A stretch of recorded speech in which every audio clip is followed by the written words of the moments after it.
Ladies and gentlemen, welcome to Retro Warriors episode 399. Woo! As always, I'm your host, Justin Baker, and as always, I'm joined by resident old bastard, Chris Saturn. Hello. Hi, Saturn. Hi, Justin. How are you today? I'm okay. How are you? It's been a week. It's been some time. As far as housekeeping, it has been a week. Yeah, it's been a week. You've been dealing with some family stuff. Yeah, I had a... I'll just say it. My father passed this week, so it's a little weird for me. It's been an awkward week. A lot of family stuff, a lot of emotional stuff. So I may be a little out of it, and I apologize. But I think we got this. I could hear the optimism draining out of your voice. I am feigning confidence. Yeah, I think we got it. I don't know. Like the kid before the book report for the book he didn't read. I don't know. I'll just wing it. To Kill a Mockingbird is about hunters that hate birds. Oh, the author. Oh, shit. Author is Mr. Mockingbird. So, just in general, shit be kind of weird around here. Yeah. So, just, So sorry about that. You're welcome. As far as my week, and it's weird because we record these episodes in blocks. Right after we record this episode, we are immediately recording next week's episode. True, yeah. So we try to arrange the news and the things we did these last 2 weeks so that the stuff we did the first week is in the first episode, and the stuff we did the second week is the second episode.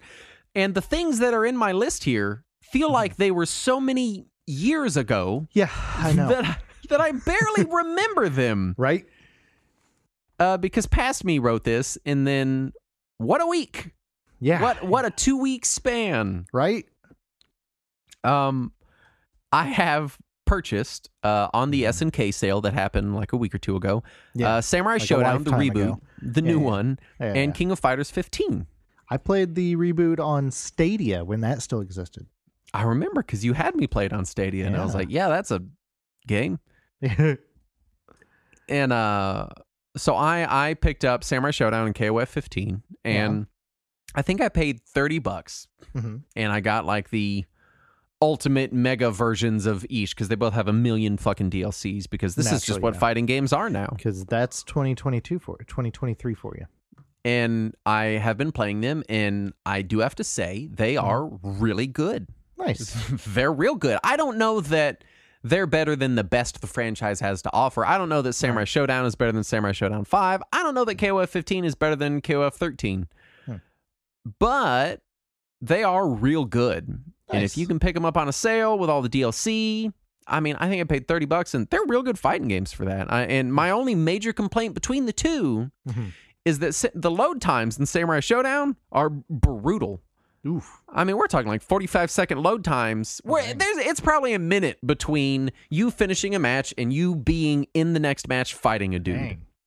That's now, on granted, your deck, I'm assuming? That is on my deck, so it could just be an optimization issue with Proton. I have no idea. King of Fighters, very reasonable load times. I don't remember that on the Stadia build, but I also have no idea what the actual hardware configuration is for the Stadia build. Right. So it could be just a Proton Linux thing, but both very fun games, nice. I believe, based on what I remember of playing them for a few hours 2 whole weeks ago. Now, let me ask present Justin a question for prior Justin. Do you happen to recall if they still use the standard Neo Geo button configuration? It's still the 4-button configuration. Nice. Awesome. Which is part of the reason I loved them so much. Because that day we were talking in the Discord about, me and a couple other people, about how much we love SNK fighters because a 4-button configuration is, I don't know what it is. It is so much easier for my brain. And maybe it's just because, I don't know, I was going to say that I didn't really grow up with Street Fighter. I did. I didn't grow up in its heyday. I wasn't playing hundreds and hundreds of hours of it like everyone a couple years older than me was. Right. But something about the 6-button thing, I just cannot, I can't. Yeah, I'll be honest, when Marvel Cap 2 came out and it had a 4-button layout, initially I was dismissive. I was like, oh, this is clearly inferior to regular Street Fighter. And then I started playing it for a while and I was like, oh yeah, I don't use a lot of the buttons when I play regular Street Fighter. This is perfectly sufficient. and then I was sad when later games went back to more buttons. Yeah. So I'm with you, and I also played plenty of games on Neo Geo. Right. As well, so. Right.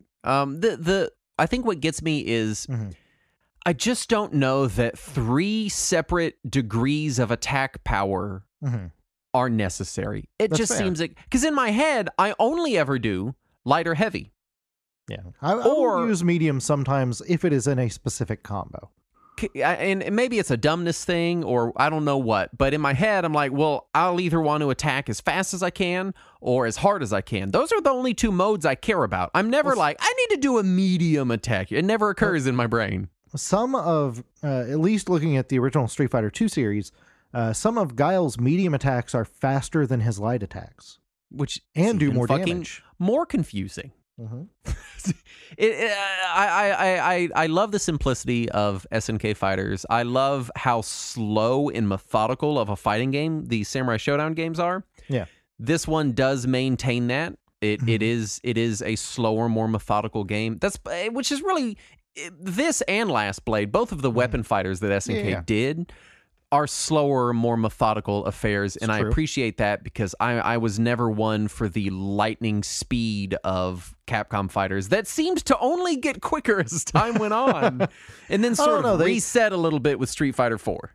I would say with Street Fighter 3, things slowed down a bit, and then they picked back up with the Marvel Cap series, then they slowed down again with Street Fighter 4, and then slowly picked back up by the time Street Fighter 4 ended. Like, I love the alpha games, but holy shit. Oh, man.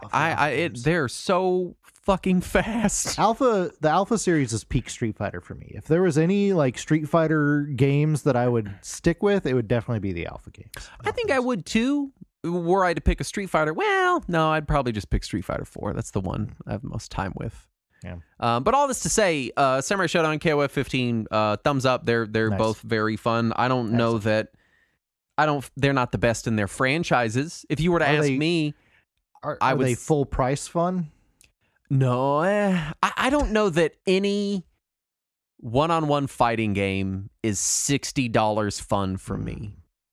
To be honest, I couldn't tell you the last time I spent $60 on a one-on-one fighter, but I also play them exclusively single player. That's fair, yeah. Because I never have an opportunity to play them with another human being. Right. So I don't know. For me, fighting games are double-digit hour kinds of games. They're games that I'll play, except for like Street Fighter 4. So I don't know. If you can get them on sale, get them. If not, like if you were just like, hey, I want the best these 2 franchises have to offer, Samurai Showdown 5 Special and King Fighters 13. That's it. Nice. But yeah, no. What have you been playing, Saturn? More than I thought I would be. So I Theater Rhythm. I know I had mentioned it on the last episode. I think I had just played the demo at that point, and now I have. Last show was right. It was a million years ago. It feels like it was. Yeah. So the full version came out. I played quite a bit of that, and just about cleared it out before my next games came out. So, and I still plan on going back to it intermittently, just as a game to play between games. Mm-hmm. However, I was looking at Fanatical one night for some reason. I think somebody had posted a link to a Fanatical bundle in our Discord, and I looked at it, and I was not at all actually interested in the bundle they posted, but then I was looking at Fanatical anyway, and they had this bundle for $1 that had these 3 games called Townopolis, Megaopolis, and Romopolis. And they're just real simple town builders, like just simulation games. They're in a bundle on Steam for $10 right now, all 3 of them. Well, you can get them in a bundle on Fnatic for $1. Oh, they still $1? They were last time I checked. That might not be the case anymore. But at the time, they were $1 on Fnatic for all these 3 are of them. Very simple. They look like almost like iOS ports or something. Yeah, that's kind of what it feels like. It feels like something. It almost feels like something you'd play on DS or something. Yeah. But part of me really likes that because it reminds me of like the old SimCity games, like the earliest ones where there weren't so many systems and sewers and water systems. Or even when there were, you just ignored them or didn't know about them. So you just might as well not be there. But yeah, it did feel a little more down to earth. I haven't spent a ton of time with them, but I spent enough time with them to know that I will possibly be going back to them intermittently just as a downtime game. They look because they do very SimCity-esque. Yes, they feel very almost mission-driven SimCity. From what I was playing anyway. There might be a free mode that I just hadn't gotten to. Well, see, they have little goals at the top. So it's like no old apartment blocks, 20 modern apartment blocks, $10 million balance. So that's... So there's... This is triggering something in my brain. I would say if they are still on that $1 Fanatical sale, they're definitely worth it. But I don't want to, downsell them because this is a small indie publisher and I'd hate for them to be losing a ton of money to that bundle. Right. So I don't know. I'm still kind of tinkering with them, playing with them, seeing how they go, and I will report back if I play more of them to let you know how they are. But as of now, I am especially for the they dollar. They are still in the bundle for $1, the Puzzle Cities bundle. Yeah. But I am enjoying them, and I'm definitely already gotten my $1 worth, and I'm hoping to continue to enjoy them. I feel like you get your $1 worth just by it having like a pleasant menu screen. Yeah, you're like, oh, this is nice looking. $1 well spent. What? There's audio that's not just shrieking? Done. Oh, this is great. That's worth $1.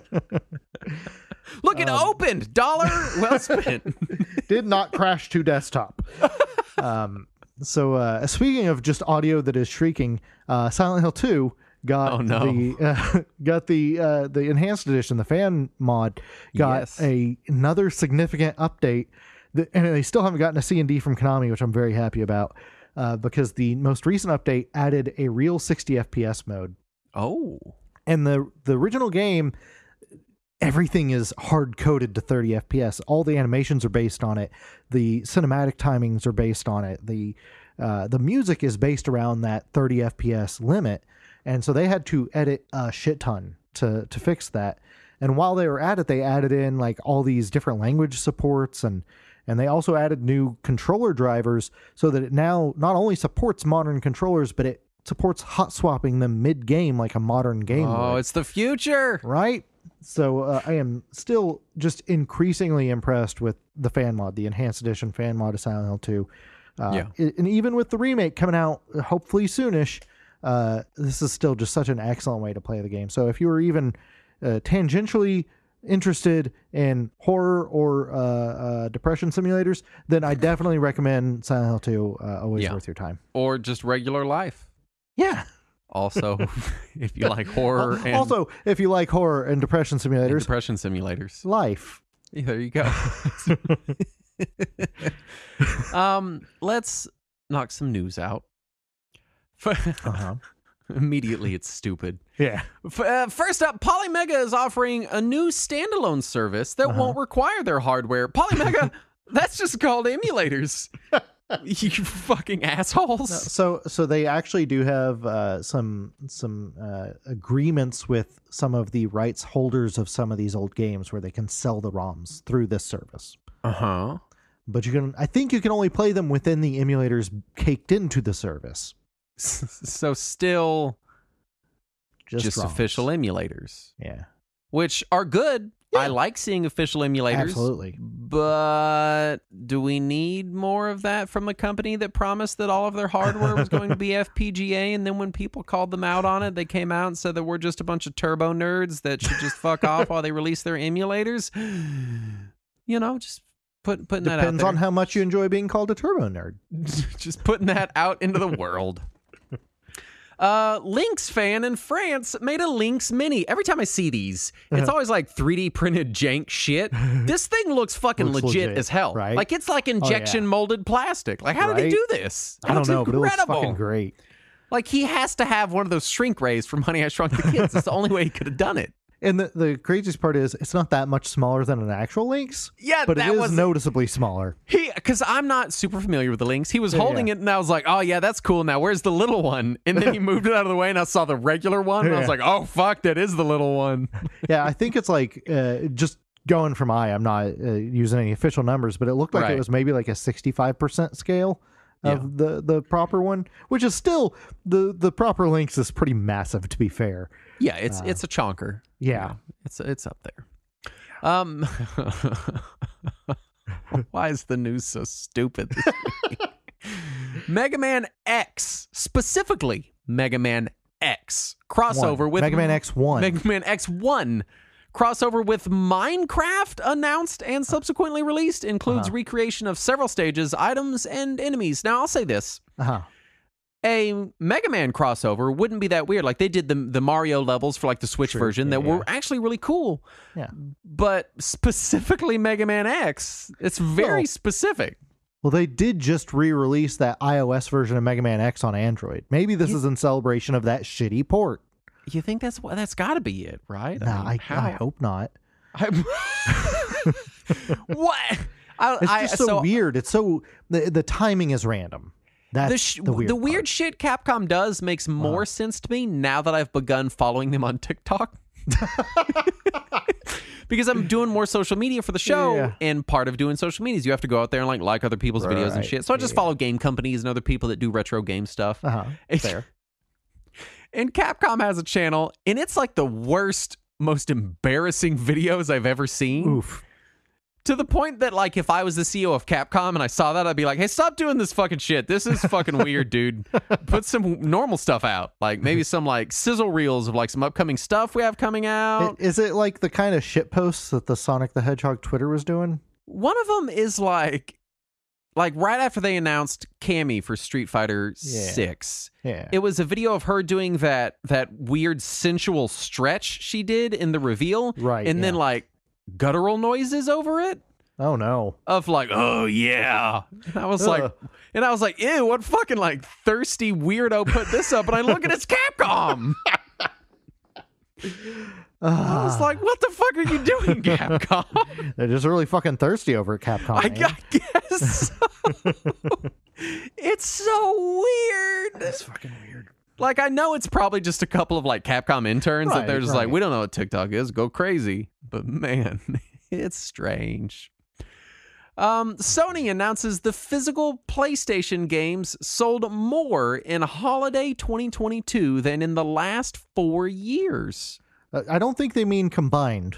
I think they just mean like individually. Right, each individual holiday season. Wait a minute, you're telling me Sony making blanket claims about sales that conveniently are worded such that you might assume that they're one way when in reality they're most likely another way is a thing they're doing now? I think they were more clear in their original statement. It was the news headline that I stole it from that was probably more ambiguous.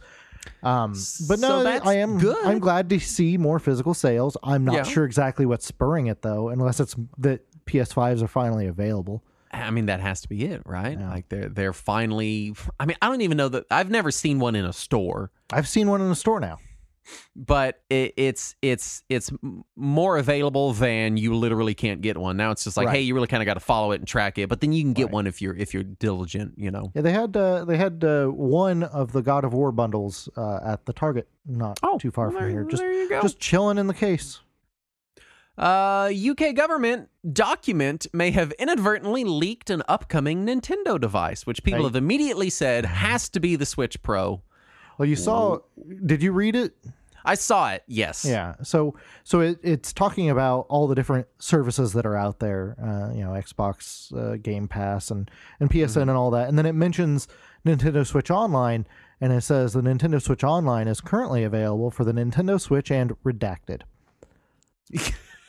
Redacted. And that could mean a new Nintendo hardware, or it could mean that they're going to release NSO for PC or mobile or some other platform.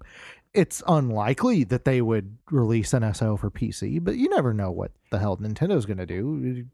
They can't seem to make up their mind one day from the next. Yeah, one day they don't know what a cell phone is. The next day they release Super Mario Run. And you're like, which is it, Nintendo? Yeah. What is confusing to me is all this, if this were true, all it would confirm is that Nintendo is going to make another console.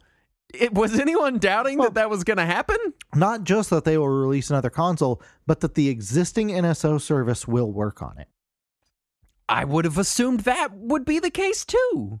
See, I wouldn't after their last few consoles, because it's not like everything from the Wii carried over to the Wii U and Wii U over to the Switch. But there was some crossover Wii to Wii U, because that you could import your Wii games onto your Wii U, and then you could also get a discount on the Wii U version of that Virtual Console game. But then those same games didn't move to the Switch, so you never know. True. I guess not. But they do specifically call the service Nintendo Switch Online. Yeah. So if that is being added to a new system, I would think they need to rename it, or maybe it'll just be another system called the Switch. Or maybe it'll just be the Nintendo Switch U. Rovio has delisted Angry Birds because its one-time purchase model was impacting their wider games portfolio. This is just the statement that they released, and the fact that they released it to the public, not like to their shareholders, is just so infuriating. And someone shared the numbers. They were saying that they made $30,000 off of the original Angry Birds, which is like a decade-old iPhone game for context. Yeah. But they made like $9 million or whatever on Angry Birds 2. Well, fucking guess what? One of them is a lot newer. Yeah. You dumbasses. Making $30,000 on some shit you made a decade ago? That's pretty good. I'll take that. I got podcasts from a decade ago I'll release. Well, their other thing was the way they phrased it was they were saying that because people could buy the older version one time for a single price and then not have to keep paying for it, it was discouraging people from continuing to pay for services in the newer games. Because that's how it works. Yes. That's how. Because if, Saturn, as a consumer, you have to buy Angry Birds. And so if the only purchase option available is one that you have to purchase repeatedly, you'll have to do that, right? I have no other option, Justin. You won't just not play Angry Birds 2 if the pricing model isn't something that you're interested in. Well, you can't do that. That's against the law. I mean, this sounds a lot like exactly why I never played Plants vs. Zombies 2. There you go. Yeah. And finally, the creator of the PlayStation commercial sound, Toru Okada, has passed away. So that is sad news. Why do you always put the people passing away as the last news item? Every time. Just for you. I want to have the best segue into the episode itself. Because that's a sound. It never occurred to me, like as soon as it came out, I was like, what sound? And then I realized it, but I'd never put two and two together that was always in the commercials. Yeah. But not in any game, any of the game or consoles, or it's only in the commercials. Yeah. But in my head, it's so ubiquitous with PlayStation that I was like, well, obviously it exists elsewhere other than the commercials. Yeah. Duh. It does not. Yeah, and I believe that sound goes back to the PS1 era, if I remember right. As far as I know. Yeah. Definitely. So. Which brings us to our topic at hand. This week we're talking dead things. We're talking about Konami, which you may know as the company that makes skateboards and pachinkos. And sometimes plushies. I'm waiting for my Mira plushie. I ordered the Mira plushie. Yeah. As far as historical info, Konami was founded on March 21st, 1969 in Toyonaka, Osaka.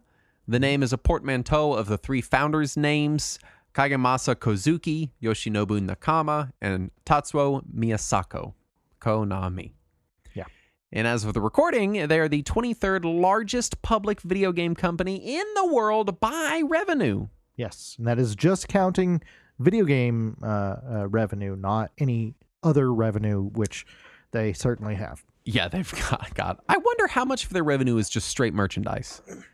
Yeah, that's it's hard to get specific numbers on some of those things. I also wonder how much of it is their NFTs that they successfully launched. Need I remind anyone? Yeah. Square Enix is over here fucking floundering. Konami sold the shit. They came out and they all sold. Right. While I was looking at that list, the list that I found of the largest public video game companies in the world by revenue, in the top 5 was Apple. And that's just counting the money they make off of video games. Yeah. And that's depressing.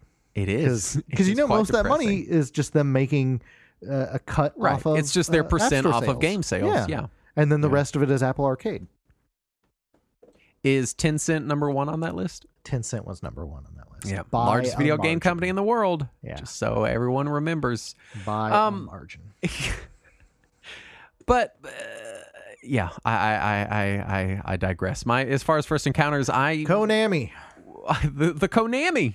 I had a bunch of Ultra games on my NES, which are also Konami's. Now, I had some proper Konami games. You know, we had Castlevania 1 and 2. Right. We had, trying to think, there has to be Adventures more. of Bayou Billy. Nope, didn't have that. We had Ninja Life Turtles, Force, which was Ultra. We had, my grandma had Life Force. Yeah. We never owned it, but my grandmother had it.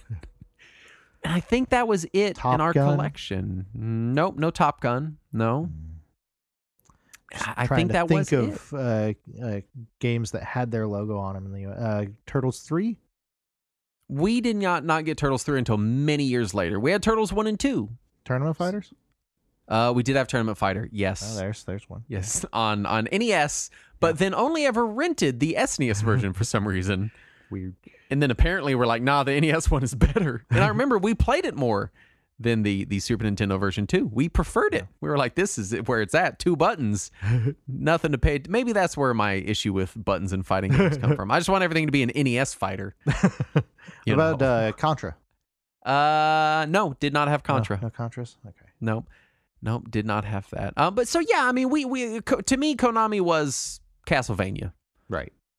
Because the first Castlevania was one of the NES titles we played the most. We loved the game to death. Yeah. And that was one of the only games we had that said Konami on it. Yeah. And we didn't realize as kids that Ultra was, also right, Konami. Yeah. But yeah, so they were the Castlevania people to me for the longest time. Really kind of still are. Like when I think about Konami, it's Castlevania that pops up.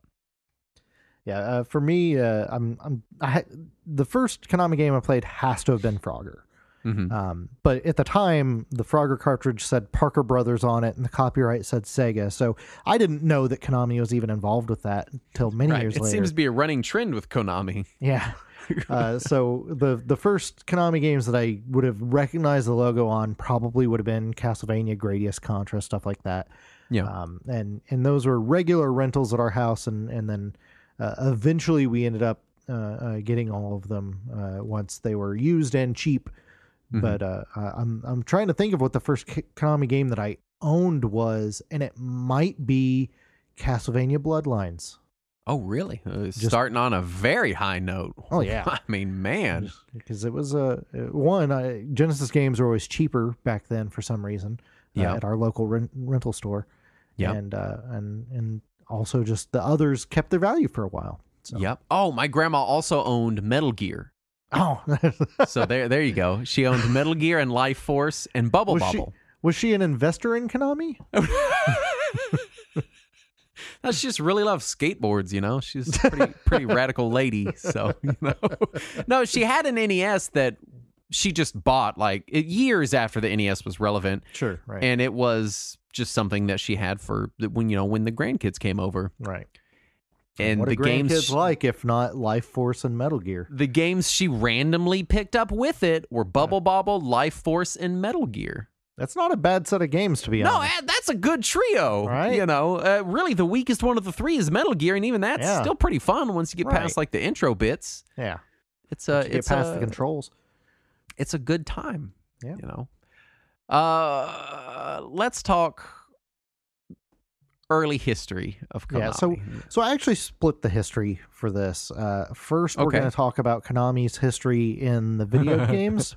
And then we will talk about their history in not video games. Which is so much deeper than I think either of us realized. It's deeper than most people realize, and I'm only scratching the surface of it, because a lot of the information that I found is not in English.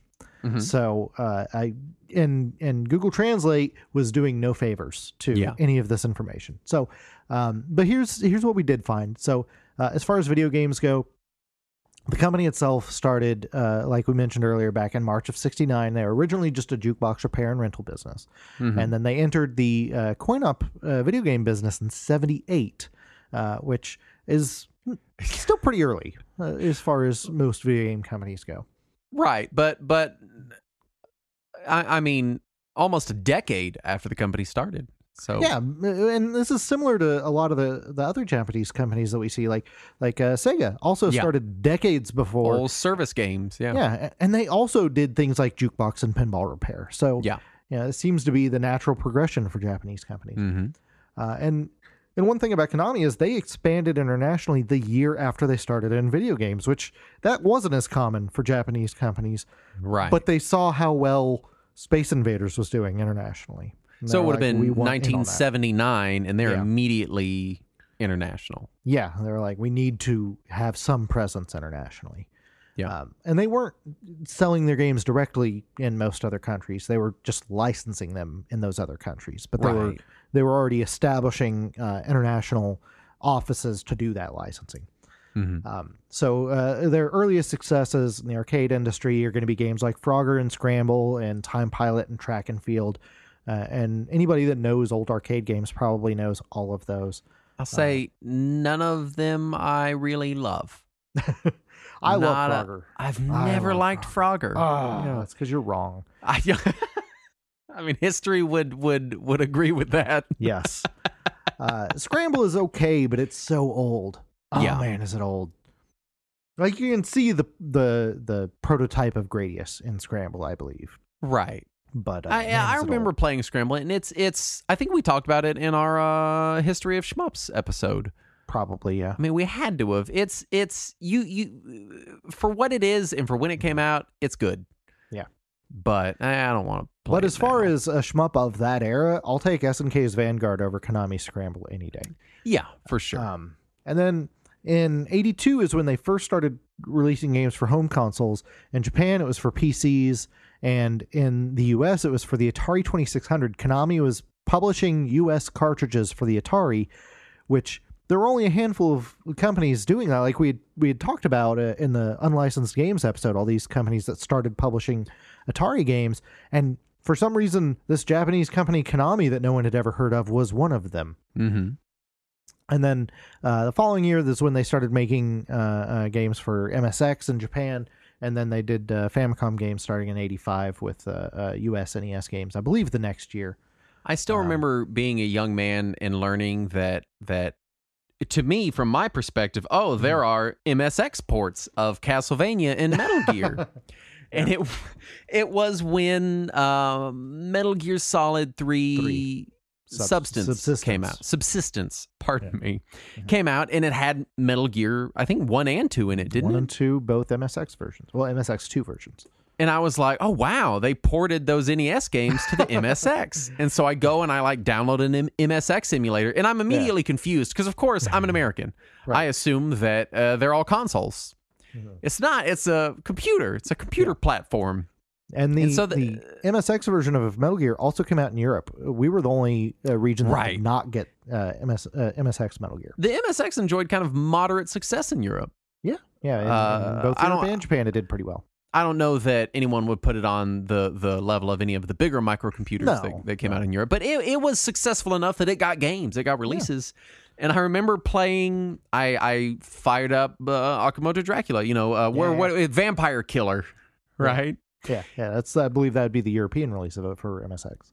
And I open it up and I'm like, wow, what a shitty port of Castlevania they did. Not the whole time, not realizing these are the original versions. Now for Metal Gear, the MSX was the original, but I think Castlevania was NES first. Really? I believe. Interesting. If I'm not mistaken. It was a bad port. It is. Let me tell you that. Yeah. But I remember being so impressed by what the MSX could do, specifically with Metal Gear 2. Yeah. I mean, what a complex game for the time. Oh, yeah. I was very impressed. Looks like the NES, or the Famicom version of Castlevania came out a month before the MSX version. So they were probably in development at the same time, but it does look like the Famicom version was first. Yeah. But yeah, a good chunk of Capcom's real early history in video games is kind of wrapped up in the MSX. Yeah. And it's not just Konami on MSX. You also have Square and Enix releasing Final Fantasy and Dragon Quest on MSX. There's all kinds of weird MSX ports of games that we know of as NES games. So if you want to see the weird Bizarro World versions of some of these games, go look those up. They're Some out cool internet dudes should do an episode of a podcast on the MSX sometime. That would be pretty neat. there. What kind of a show would do that? I don't know, a couple of turbo nerds. So yeah, Anyway. they did pursue home stuff, and then the mid to late 80s. That's when you saw a lot of Konami's big franchises start. Stuff like Gradius and Castlevania and Contra and Goemon and Twinbee and Metal Gear, stuff like that. Yeah. Those all came from the mid to late 80s. I think that's pretty much Konami's like creative peak is right there. You also had the Turtles games in that era. They're licensed, but they're still Konami games. I do want to just drive home that Goemon never really was a thing here, but it is got some attention on absolutely N64. a little bit. The 64 game did get some attention, but Goemon definitely deserves to be in that lineup. Yes. Goemon was huge. Oh, yeah. Really big franchise. So for with people a that ton may of not games, too. realize, really, I'd say the weakest in that lineup of Gradius, Contra, Castlevania, Goemon, Twinbee, Metal Gear is probably Twinbee. But but I do include Twinbee because Twinbee and Gradius inspired Proteus. And, yes, and Twinbee is often cited as, if not the earliest, one of the earlier cute-em-ups. Yes. It's very much propped up in that very niche of a niche genre and community, Right. but it is definitely notable. But that is just a ton of just like massive hitters in such a short period of time. Oh yeah, massive, heavy-hitting franchises Yeah. that cover a really wide array of genres, which is what's fascinating about it. Yeah. Because even companies from this era that also had really big creative output, like Capcom, Yeah. a lot of their games Or platformers. they're just kind of platformers and decent action games. They don't quite run the gamut the way Gradius, Contra, Castlevania, Goemon, Twinbee, and Metal Gear do. Right. That is such an ocean of different genres and aesthetics and gameplay types. And that's just the games I guess there are two shmups in there, Right. to be fair, but still. But that's just the games that are big, that are notable international. They also had, JRPGs in that time. They had all kinds of stuff that Konami put out. That They had the baby game. What is it? Biomiracle Bokute Upa? Upa, yeah. They also did YY World, which is the crossover game where Konami the Man Konami goes through crossover all game. it goes through all the different Konami worlds. Man, I wonder if there's a fan translation of YY There World. is. There and there's a sequel to YY World too on NES. Oh my god, there was a Game Center CX on YY World, and I'd never, for whatever reason, it just never occurred to me that like Konami was big enough to make their own crossover game like that. And I was so fascinated with that episode. I think the Ninja Turtles are in that game too. If I remember right. I believe one of them is, at least. Yeah. It's been a while since I played YY World. Way back when like the earliest fan translations came out, I played it, and it's not a great game, but it's fun. It's let's see, Bill Reiser's there, Upa the baby is there, Nice. Getsu Fuma, Simon Belmont 3, and Rickle is the game's protagonist, who is a robot created by Dr. Cinnamon, which sounds like the name for someone's dog. I know that dog, the earliest Dr. Cinnamon. the earliest fan translations referred to the playable characters as Konami Man and Konami Girl. And I don't even know if that's accurate or not. It's got Pentaru. Apparently, Dr. Cinnamon is from Twinbee. Vic Viper's there. Twinbee's there. I don't see the Ninja Turtles listed. Although I am looking specifically at YY World 2, so maybe they could have been in the first game, and maybe we're not in the I could sequel. I could be misremembering it as well. No, in the original, it is Konami Man and Konami Lady. Nice. Both created. Konami Lady was made by Dr. Cinnamon. Right. But then I see you got Mikey Walsh from the Goonies is there. You have King Kong is there. King Kong is there. Upa is there again. Why Vic was Viper? Biomiracle such a big like what? Upa is only in the mobile phone port to replace Mikey. Okay, because I couldn't get the Goonies license again. Oh man, that's greatness. What a weird fucking I don't know game. why I was thinking one of the turtles was there, but I think what you're probably thinking of is the late 80s, early 90s direct-to-video anti-smoking cartoon that included Bugs Bunny and a Ninja Turtle, included Michelangelo.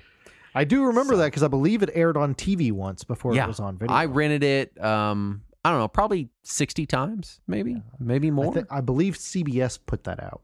Yeah, that's probably what you're thinking of. You're probably mixing up the early 90s anti-smoking cartoon with Konami YY World. It happens all the time. Basically the same thing. As we were saying, just a shitload of heavy hitter games in the late 80s. Yes. And then the 16-bit consoles arrived, and Konami decided they didn't want to put all their eggs in one basket anymore, so they started to produce games on all of the Japanese consoles of the era. So they supported the Super NES, the Genesis, and the PC Engine or TurboGrafx 16. Yeah. And they continue to do this as they moved into the N64 and Saturn and PS1, and basically until now, they continue to support all the platforms. Yeah. And this is when we started to see other big games from them, Suikoden, Rocket Knight Adventures, Metal Gear Solid, obviously. But yeah, they continue to put out some big stuff, but I don't know if anything they released after this was as big franchise-wise as those earliest franchises. Because even Metal Gear is just part of the Metal Gear series, and Castlevania is part of the Castlevania series. I mean, obviously, it's probably a soccer game, but I can't think of any, more culturally significant franchises that they've invented since then. Right, yeah. I mean, there's got to be at least one or two that were, Silent Hill, Yu-Gi-Oh, maybe, but Yu-Gi-Oh they don't fully own. Oh yeah. Do they not? No, they just own the Yu-Gi-Oh rights to the card game. Yu-Gi-Oh would for sure be up there, right? For sure. But everything else, it just, I don't know. Not that I can think of. I mean, it's not that they released bad games, because there were they released very good games. Yeah. But Rocket Knight, I love Rocket Knight. I love Silent Hill. I love Suikoden. There's tons of great original franchises that Konami released during this era. I just don't think they have the longevity and staying power of some of these classic ones. Like Oopa. Yeah, like Biomiracle. From Biomiracle. So yeah, they also went into a lot of non-video game entertainment, which we'll get to here in a little bit. I mean, the only big thing I can think of since then is Silent Hill. Silent Hill was PS1 era, and it was pretty big for them. Oh, yeah. I don't know that Silent Hill's ever as big as Castlevania or Metal Gear, or, Yeah, but that's a pretty big one for them. Yeah, Pro Evolution Soccer again, obviously, is a huge franchise for them. Yeah. So they did start investing heavily in Hudson Soft in 2001, who they fully purchased in 2012. Which I think we did a whole episode on Hudson Soft. And then, did we? Yeah. I'm learning all the time that we did episodes. The other day, someone was like, "Yeah, y'all did a LucasArts episode," and I was like, "We did? Awesome! I don't have to do that." No memory. The best part is that means when we revisit these episodes, we can explore it all for the first time again. It'll all be fresh. Technically, we did a Konami episode way the hell back in like episode 3 or 4. No, we didn't. We did. But no. We did such a drastically different formula back then that it's nothing like the show we did. My God, my whole life is a Groundhog Day situation. Hey, let's do an N64 episode. We haven't done one of those. Yeah, right. It'll be good. I believe our original Konami episode, which I haven't gone back to listen to or anything, it was episode 4, actually. So this would have been August of 2015 that we recorded that. Holy cow. That was a lifetime ago. Yeah. And I'm pretty sure that episode was just, hey, you remember Castlevania? Yeah, Castlevania was a good game. I like that game. Remember Parodius? No. You should play it. It's good. I think at that time I might not have actually played a Parodius yet. Oh man, that's sad. It's possible that I had. No, because before we started doing Retro Warriors, I'd brought my Turbo to your house. And and I was like, my life has changed. Anyway, they invested in Hudson Soft. They eventually acquired. They bought Hudson Soft in 2002. Konami was listed on the New York Stock Exchange in America for some reason. because they had founded Kojima Productions as a Western branch of the company, and then they listed it as Konami America on the New York Stock Exchange, separately from their existing listing on Japanese stock exchanges, which is weird to me. I don't know why it's so weird to me, but it's really weird. And then they voluntarily delisted from the New York Stock Exchange in 2015 after they dissolved Kojima Productions. Right. So that's just continues to be weird. And then, of course, as game development costs started to balloon as HD consoles became prevalent, you started to see Konami's game production slow down. Really, you see that with all the companies. Their game production slows down. But especially with Konami, you started to see all the new entries in their notable franchises like Silent Hill and Castlevania being outsourced to Western developers, aside from Metal Gear. That was basically the only things they continued to develop in Japan were Metal Gear and soccer. Yeah, by the 2010s, they were very much, it was the Metal Gear and soccer company. Yeah. That's what they They are offering. released the Lords of Shadow Castlevania games. And, which I really enjoyed. I thought they were really good. I didn't really necessarily need to be Castlevania, but if you like cool, like horror-themed God of War action kind of game, I had a really good time with Lords of Shadow. And then there was also a couple of Silent Hill games released in the 2010s. But both those Castlevania and Silent Hill games were all developed by Western studios, not actually by Konami.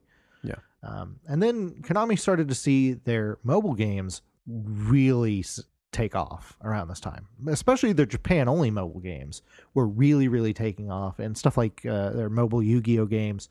And the head of their mobile gaming division was Hideki Hayakawa. And his division did so well that they basically kicked Kojima out of the position of the head of digital entertainment and gave it to this guy. Yeah. And so now the guy that was in charge of mobile gaming was in charge of all video games at Konami, and he almost immediately canceled anything that wasn't a mobile game. Yeah. Except for Metal Gear Survive. Unfortunately. The only game I wish they would have canceled. Right. Metal Gear Survive. Please. Please. Right. Metal Gear wishes it didn't survive. It is interesting how this so perfectly mirrors the market shift, because the 2000s happened and the market shift was, hey, you know what makes the money? These big, gigantic AAA games, these big Call of Duties of the world. Yeah. And then all of a sudden one day it was, hey, you know what makes the money now? Mobile games. Ditch all that shit. Yeah. It was such whiplash. Yeah. That I think we're still kind of reeling from it. Oh yeah. And Konami's just so indicative of that weird overnight shift to, like, I'm sorry, Angry Birds made how much money? Right. And how much money are we spending to make our fucking game that makes a fraction of that? What are we, idiots? Like, it was how much did we pay just to Hideo Kojima this year? Yeah. And we paid him to do what? He said he's on assignment and he's just on a cruise ship having baton races with people, and that's supposed to help him with his game. Yeah. Yeah. It was fascinating how quickly the market shifted. Oh yeah. Because even in the moment, it was like all of a sudden everything would just flipped on a dime. Oh yeah. It felt so fast. Yeah. So it's interesting to see Konami so perfectly you phrased it very this. well in saying it was whiplash, because it really felt like it. It was like, hey, we're getting all these big, giant AAA Metal Gear games, and wait, what? You canceled what? What do you mean everything? What does everything mean? Oh, all of it. Oh, yeah. You mean everything. When Silent Hills was canceled, the E3 that year, Konami's booth was basically a side room, like not even in the main exhibition area. It was like the size of a small conference room. Is it just a guy with a phone? He's like, I come play my game. Well, the people that were reporting on it, they're like, well, we went in there and all they had was Metal Gear Solid 5 and soccer. That's the entire Konami experience this year. So great. But yeah, so they did shift pretty hard. I mean, we still saw some games from them. We saw some Bombermans and Contra Rogue Corps and a lot of soccer games. And then late last year in 2022, they announced a recommitment to full budget console games. And alongside that, they announced the rebirth of the Silent Hill franchise and presumably others. They have implied there will be multiple major announcements this year. We'll see. I'll say this about Konami. As much as we all love to make fun of them, yes, they do seem to make real fast market adjustments right before shit really kicks off. Because here's the thing. So obviously we want to make fun of them for shifting so quick from AAA games to mobile games, but they made not only giant, quickly but disastrously. They still made giant fucking piles of money. Yes, they did. Doing it. And then now there is definitely this feel in the kind of broader culture of, hey, we're all getting kind of tired of these like Clash of Clans, money eating mobile games. Yeah. And the second it starts to feel like the broader culture is really latching onto that, Konami whips right back. Right.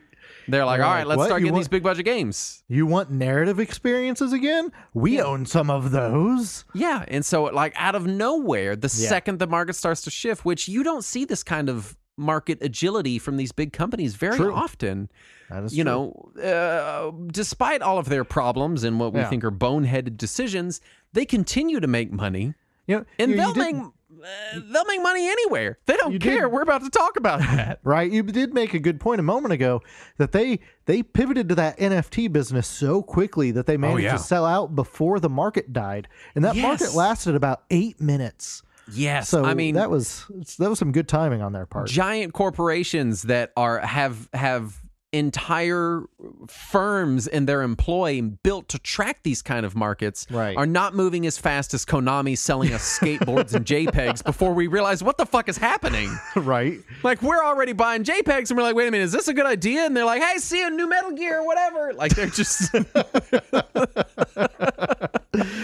Yeah, it is bizarre. It is they're that con man that rips you off, and they're walking away by the time you realize you're like, wait a minute, fuck, I got ripped off. And they're like, see you later.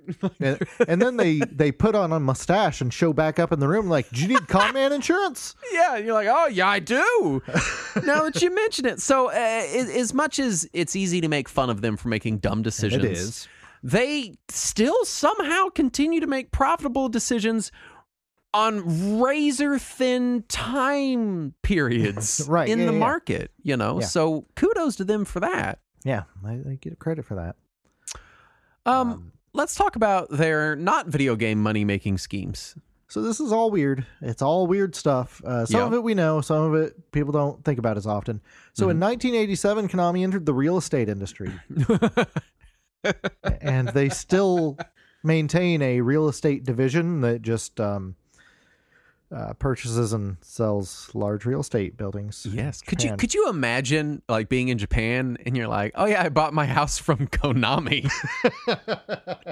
The soccer company? Yeah, well they also make the baby game, with Upa.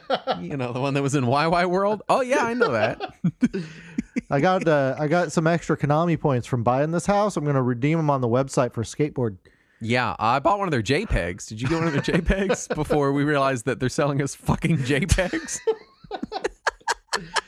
So they're in the real estate industry. Also in 92, they entered the pachinko and pachi slot business, which I think everybody knows now that they sell pachinko machines. And then they also founded a U.S. division called Konami Gaming in 97, which would be the division that makes slot machines for Western territories and casinos. If for people that don't go to casinos, you see Konami logos everywhere. I mean, a lot of Konami logos. Yeah, like they're not the biggest slot machine company by far. No. They're like number 4 or 5 or something like that. But that's still number 4 or 5. You go to any casino, you're going to see Konami logos. Yeah, you'll see them on chairs. You'll see them on machines. It's weird. Yeah. And it's not like on contra-branded machines or something. No, it's just random shit. Yeah, it's the weirdest random shit. And you can go to the Konami Gaming website, and they have a list of all of their, 3,000 different slot machines they currently produce. Yeah. And it's just the most random shit. Uh-huh. And also they have a mobile app and a Facebook app where you can play all of their slot machine games if you so choose. Great. That's cool. But Konami Gaming makes a shitload of money, and if you ever fly into Las Vegas, as your plane is landing, depending on which side of the plane you're on, obviously, you will very likely see a massive fucking warehouse right next to the airport with a giant Konami logo on the top. Because that is where Konami Gaming's international headquarters is just outside of Las Vegas in Paradise. Yep. So, And then throughout the 90s and beyond, Konami was involved in several manga and anime companies, and they did help in production and distribution of adaptations of their work, as well as adapting other works into games and funding and sponsoring different manga and anime. I couldn't find any that they published themselves like Enix did, despite the fact that I found a few sources that did say that certain things, like somebody said Death Note was published by Konami. I find nothing to back that up. Interesting. So I don't think that they actually own any of the actual distributors of manga or anime. I think they probably just help fund them, or maybe they partially own them. Who knows? Konami owns or maybe a lot they of own shit. the buildings that they're renting. They just own the physical magazines, but they don't own the rights to them. Yeah. Also, of course, Konami started a music distribution business. They are Don't say of course, like anyone is going to... Well, of course, you know, the Konami music business. I have some CDs published by Konami Music Group. Fucking weird. Yeah, they are a music company, just like Epic Records or, you know, whoever you're buying music from these days. Yeah. And they mostly did this because of their Bimani line of arcade games, which I forgot to mention earlier, was also a big thing they did in the late 90s. Beatmania. Beatmania, Dance Dance Revolution, all of those in the Bimani series. Again, let me point out them sliding into a very weird, only few year long specific market niche. Yeah. Having a prolific output in it, and then just kind of exiting entirely before the rhythm game thing kind of tanks. They have never exited. They still make DDR machines. No. Yes. Really? There is a 2022 edition DDR that you can play at the arcade near my house. Holy with shit. 4K screens on it and 7.1 surround sound. That has got to be unnerving to play. It's like entering a pod. No. It's still made like an old DDR machine. It just has speakers up in the air. No, I just mean like 4K screens and 7.1 surround. Holy cow. Yeah. And what's more, all the recent DDR machines for at least the last 10 years or so all run on Windows computers. So if you can get the installer, you can just run it on your computer. It's out there. Perfect. In case you want to play some new DDR. And of course, they also produce Yu-Gi-Oh cards. That's a very famous thing that Konami does, is Yu-Gi-Oh cards as well as games based on the Yu-Gi-Oh cards. They do not produce the manga or the anime, though they are a sponsor of the anime. Yes. And they produce the card line. Apparently, they have some creative control over the cards themselves. So, Konami's relationship with Yu-Gi-Oh is very weird. Yes, that's what I determined. Yu-Gi-Oh was made by Kazuki Takahashi. Okay, and it was in Shonen Jump. It was a Shonen Jump manga, right? And Konami comes in, and in the game, or in the manga, they're playing a card game. The manga is about them playing this card game, and antics ensue, and it's all like ancient Egyptian themed. It's it's a cool idea. And Konami comes in and says, "Hey, we want to make the card game from the manga." Right. And they do. It comes out in 1999. It's 24 years old right now. And they produced this card game. In the US, Upper Deck did it for a little bit. Right, but they were just licensing it from Konami at that point. And every Yu-Gi-Oh card on the back has a Konami logo on it. Yep. And Yu-Gi-Oh is for people that don't know card games, whenever the card game industry kind of crashed after the late 90s. And whenever people talk about card games now, they're in a bit of a resurgence. But when they talk about card games now, just as far as market forces, everyone always talks about the big three card games. And those big three card games are Magic the Gathering, Pokemon, and Yu-Gi-Oh! It is up there with those big three. And I still barely know what Yu-Gi-Oh is. It's 24 years old, and I am only tangentially aware of it. I can break it down for you. No, it's fine. No, hold on. Listen, I want you to listen to my... No, we're going to do it. A young boy is inhabited by the spirit of an ancient pharaoh who makes him awesome at a card game. That's basically it. Oh, it's based on a true story. And apparently, in 2009... Yu-Gi-Oh! Held the Guinness World Record for top-selling trading card game in the world. Bizarre. It's nuts. And so here's the thing. In the trading card game space, there's what's called spoiler season because they keep coming out with new sets all the time. Because they want you to buy the new stuff. So whatever. Naturally. And company communication is very important during these phases. You know, what is coming out? They also have to think about like, hey, what cards are we reprinting in these new sets? How is that going to affect how people play the game, how tournaments are run, yada, yada, yada, yada. You get the idea. Konami is famously just like a brick slab when it comes to Yu-Gi-Oh! They do weird shit. No one knows why they're doing anything. Stuff comes out and they're like, what is fucking Konami thinking? It's insane. But I'm glad to hear that their reputation in the card industry is very similar to their reputation. Oh, it's very reflective. So Yu-Gi-Oh! As a card game is massive and ate 3 years of my life, by the way. Middle school was just Yu-Gi-Oh! Every day. It was time to duel every day. I first heard of Yu-Gi-Oh! I want to say in 2002, give or take. I was working at EB and the PS1 game just came out. And I had no idea what it was. I had never heard of it before. And some kids came in and asked if we had it. And I was like, yeah, I've got one. And then they almost got in a fist fight over who would get to buy it. I'll say this too. In the realm of like digital adaptations of card games, Konami was there early. They were prolific, and they have produced many, many, many very good Yu-Gi-Oh! Games and still currently run a successful online client for the game. Like, they are, again, weirdly ahead of the curve. You know, and it's only a year later than the Pokemon card game in the U.S. anyway, 99. I mean, Pokemon card game was 98, I think. So, yeah, it's a big deal. Yu-Gi-Oh's a big deal, Saturn. Yeah. It's important, okay? That's why I put it in the notes, because it's important. Anyway, that's my Yu-Gi-Oh shpiel. It's fair. So they did the Yu-Gi-Oh thing in 99, and then in 2001 they acquired People Company, who was apparently a sports and fitness club business, and they continue horrible company name, right? But they've since been renamed to just Konami Sports and Fitness. Good. And now all of their clubs are called Konami Sports Clubs. Yeah. But yeah, so if you want to get a gym membership in Japan, you could get one from Konami. Then you could buy a house from Konami. You could go play some Yu-Gi-Oh! And some Konami-sponsored official card game events, and then go home and play some Konami games. Yeah, and listen to your Konami music in your car. Konami published music. Yeah. And then you can go buy some Konami JPEGs.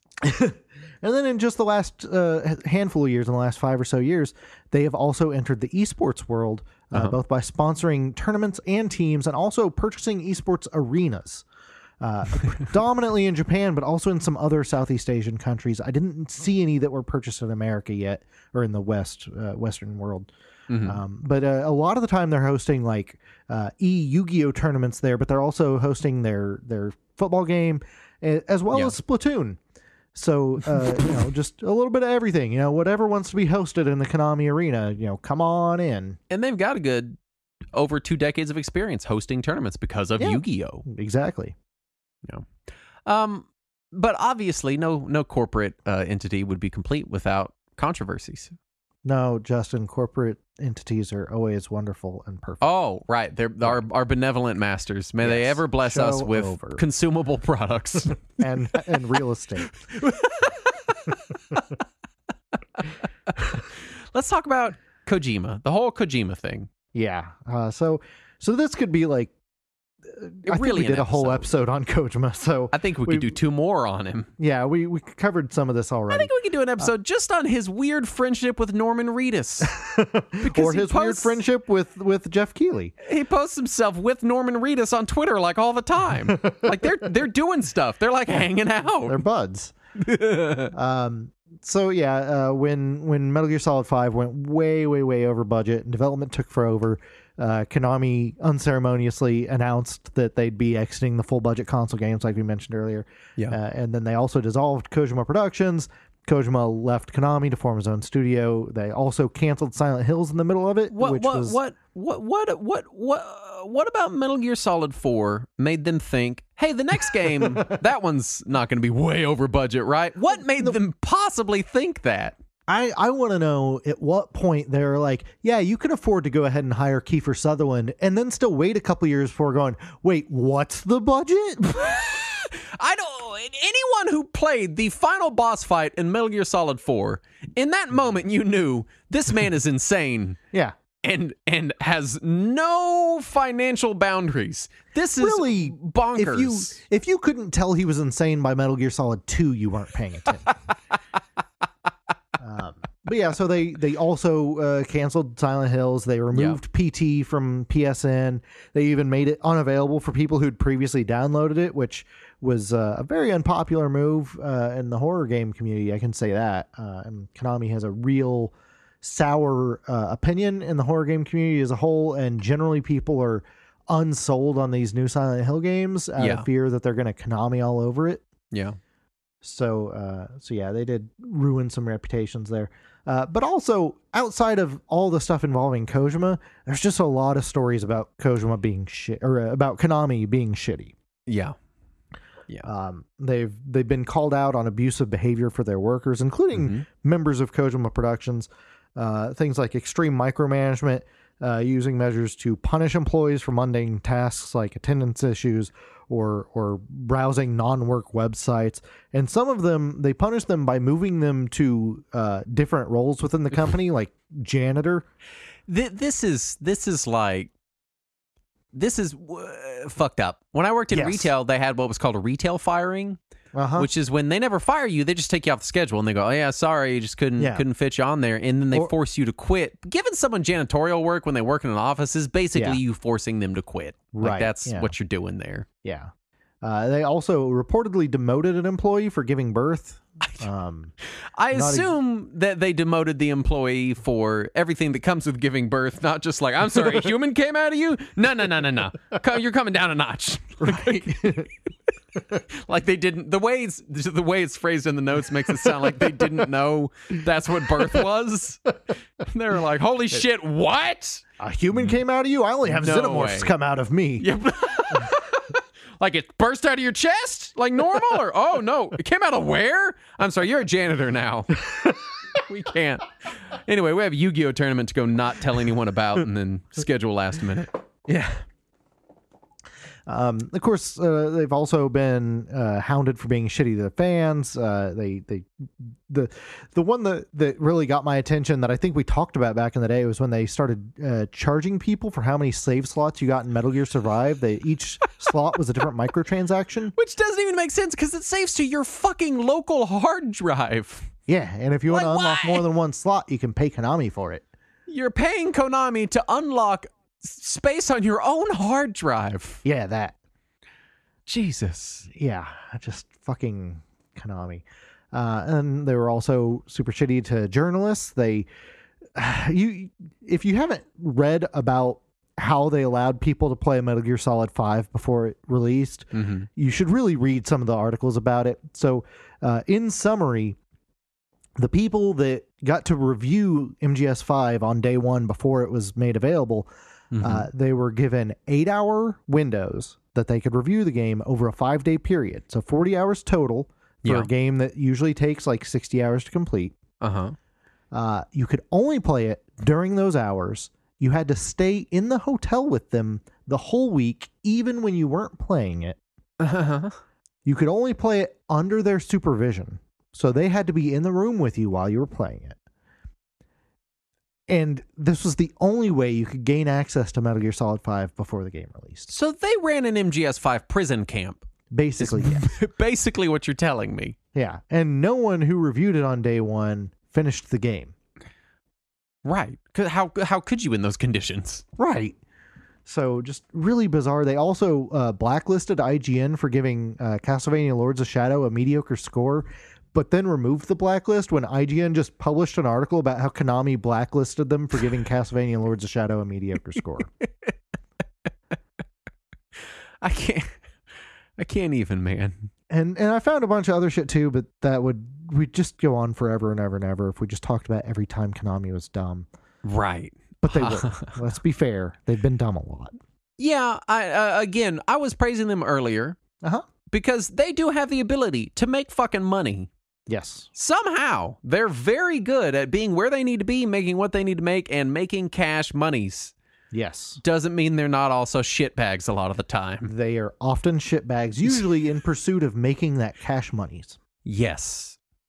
Yes, for sure. So, it's one of those things. Suikoden! Yeah. I just remembered Suikoden! I mentioned it earlier. Oh, damn it. That was a later franchise that was it came out a couple years before Silent Hill. Yeah, and I was curious what the score that IGN gave to Castlevania Lords of Shadow that caused them to get blacklisted was. You want to guess what it was? 7.5. It was a 7.5. They gave it a 7.5 and were full. Which can I just fucking say? Mm-hmm. The middle of 10 is 5. Yeah, 7.5 is well above. That is in the positive half. A 7.5 game is a game that's like, well, if you like this genre, you'll probably get some enjoyment out of this. Right. For you and me, it is. For it. Yeah, this is true. For the wider on internet. The 3-point scale. Yeah. So I just wanted to put that out there, that the score that caused them to blacklist the biggest video game review outlet in the world was 75%. 7.5. So, fuck you, IGN. How dare you? Right. Anyway, as far as final thoughts, Konami's weird. I have mixed feelings about Konami. At this point, it feels like a hostage situation. It feels like they still have some of these things I like held hostage. Yeah. And I'm worried about what they're going to do to them while they have them. I feel like I've been in an abusive relationship with Konami for the last 15 years after many years of a healthy relationship with them. And I think that I can still go back to that healthy time for some reason. Yeah, most definitely. But they've just released so many good games over the years, damn it.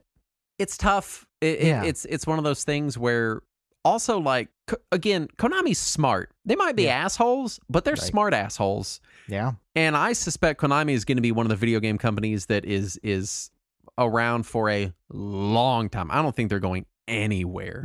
No. I think they're too diversified. They're too smart with it. And so any hope that, because I know sometimes we have these hopes where it's like, well, maybe this big giant corporation that's kind of being shitty will get bought up, or they'll sell their franchises or whatever to someone else who will care about them. Yeah. That ain't Konami.